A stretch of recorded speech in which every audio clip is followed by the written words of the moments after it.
Good morning, good afternoon, good evening, ladies and gentlemen. Welcome to another edition of GNN. As tonight's banner is another entry from Gundam NT with the Jesta Shezarr Type Team B variant coming to grace us tonight. But before we get into the nitty-gritty details of this 2-star 650 cost support unit, let's go over some news. Alright, ladies and gentlemen, before we begin to get into our main event, GBO2's Winter Festival is in full swing, so if you haven't been doing your free pulls, shame. But you better catch up on that, because once it goes away, it goes away. So free 10 pull, free single pull, if you haven't been doing it, just do it. Just do it.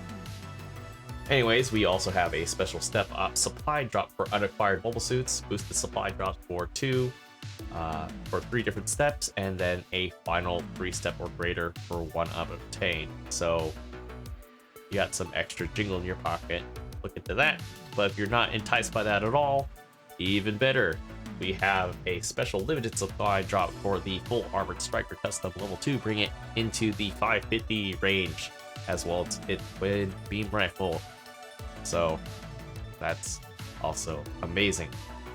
Not sure how that's going to hold up to 550. It might be fine. Don't quote me on that, but we'll see. We'll see. On top of that, changes to the recycle counter brings the Type D version of the Jigen seen in Gundam Unicorn. So if you don't have this, this is a very cool must-have, I think.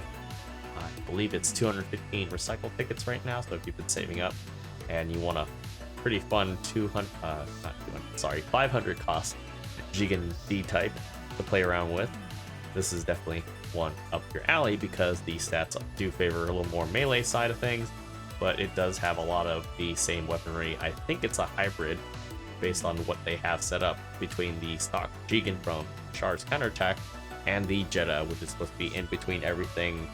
I think between double Zeta and Char's, basically because of Gundam Moon and everything.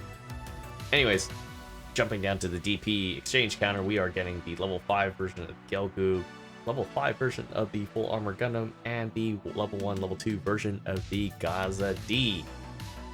So, on to our main event. Alright folks, as I mentioned earlier, we do have a 2-star entering our midst here. It's a 650 cost support unit. The Jesta Shezarr Type B version, usable on ground and space. Very much that same unit that you saw bolstering its large mega beam cannon, shooting at that Phoenix Gundam Unicorn. You know what I mean. It's late.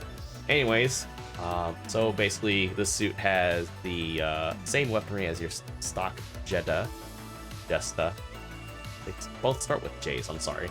But has the same weaponry as the Jestas.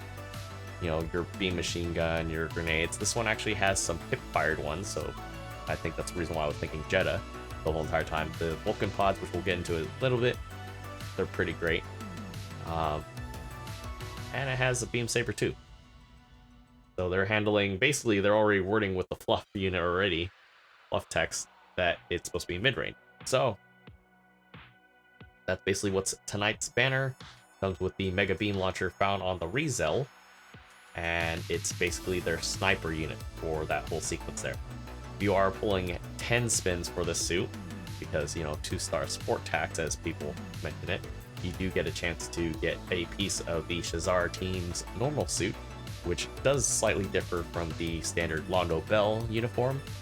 So it has more of a greenish hue with the metal pieces there.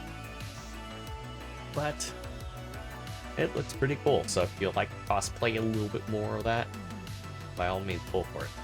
So, on to the nitty-gritty of the paper stats. Alright, ladies and gentlemen, as I mentioned earlier, the suit does feature a lot of the standard weapons that you do find on the Jesta. Whether it reflects in the 650 version or level 2 version, I haven't really looked over it yet, but looking over it right now, based on what we have here, we got some decent numbers with its main weapon, its saber, your Vulcan pod, sorry, I did mention was pretty good, and glancing at this a little more into detail, it's pretty nice. 10-second reload does feel a little bit on the higher side, but I think it's viable considering you do have some other things to swap out and chuck at the enemy. As I mentioned, it does have grenades, but they utilize the Jetta style hip firing grenades instead of the handheld that the general version uses. So it has some pretty good potential for follow-ups there, mainly with these two here, just because you do have some stun buildup here for sure. Shield missile launcher does stay on that particular unit. 0.4 second cooldown time between shots, so you could probably just dump part of it just to get some good quick splash damage and some quick shots in. And of course, the icing on cake is the MBL, the Rizel cannon that it has, comes in at 1100 power, which is really funky because in the non-scope version of its usage, it's basically an irradiate fire mode, which takes about 7.5 seconds to actually focus. And you're probably doing only about maybe anywhere from 7,000 to 9,000 a shot, which kind of funky because one, you're already overheating whether you hit something or not, despite taking 7.5 seconds to shoot, which is not the right part. It's just it doesn't do a whole lot of damage.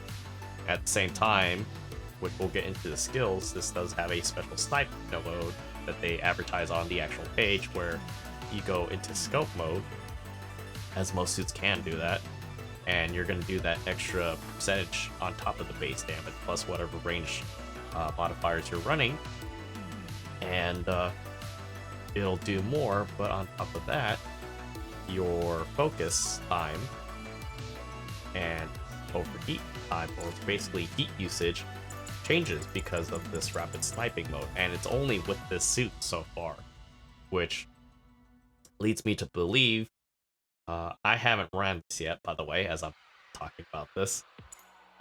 I believe the key does lie in with it suppressing in that scope mode a majority of the time. Granted, you're going to be relying on this other stuff to reposition and deal with closer threats, or while you're midlining, I should say.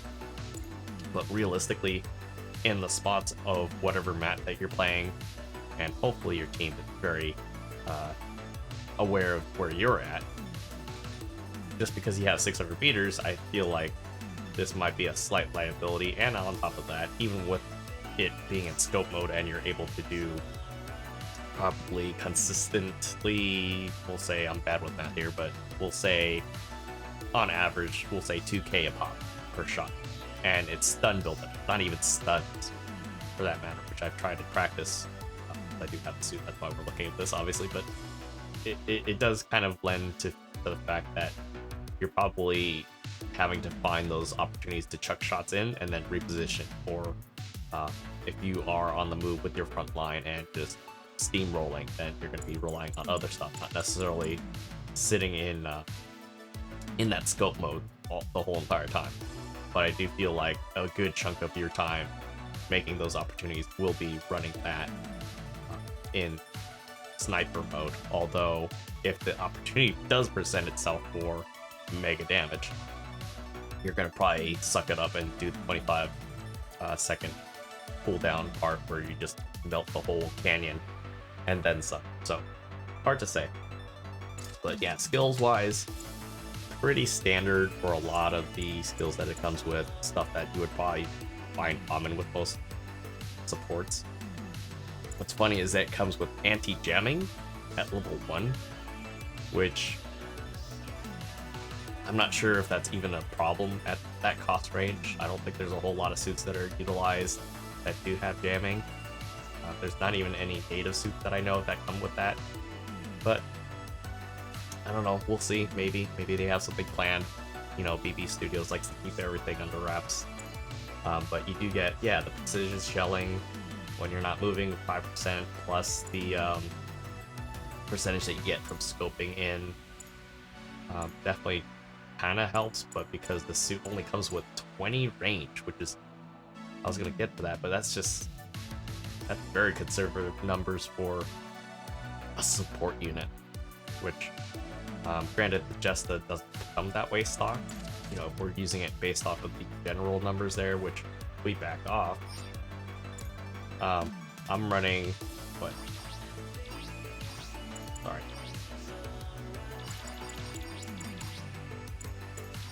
$1542. It's not even balanced in that necessarily sense if we compare it to the stock numbers of the Shezarr Type B, or Team B, sorry. So, I don't know. I feel like, yeah, they went conservative for this build. I know some people have been saying that, hearsay-wise, that, you know, BB Studios hates the Jesta. I'm just mentioning because I think it's pretty important, because I think because of this conservative play, which is my impression so far, I feel like they are more than likely going to buff this suit. And the weird part is that I wonder if this actually is worse than the Jesta cannon. It might be in terms of damage output. It's hard to say. It's really going to be down to the situation and the player behind it. But what do you guys think? If you guys think otherwise, definitely let me know in the comments below, for sure. But I do stick by the fact that I do feel like they're gonna do some tweaking with this suit in the future. May not be the immediate future, but I think on the next big iteration where they do a lot of unit adjustments, I think they're gonna definitely buff this suit or tweak it in a way where the numbers feel a little more incentivized to actually use this, because not only does it have not a whole lot of range strength, the suit only has 18k. Mine's just tuned a little bit more, so I have the expansion slots at the HP. Well, not necessarily purposely the HP, I wanted the expansion slots. But yeah, 18k is for support. That's not a lot. Alright, ladies and gentlemen, if you guys enjoyed this video, learned something new through all the different things that we went over today, and what you might have seen without me mentioning this news is new. I appreciate you guys hitting that like and subscribe button. It helps me out, helps the channel out. And until the next video, guys, I'll see you guys later.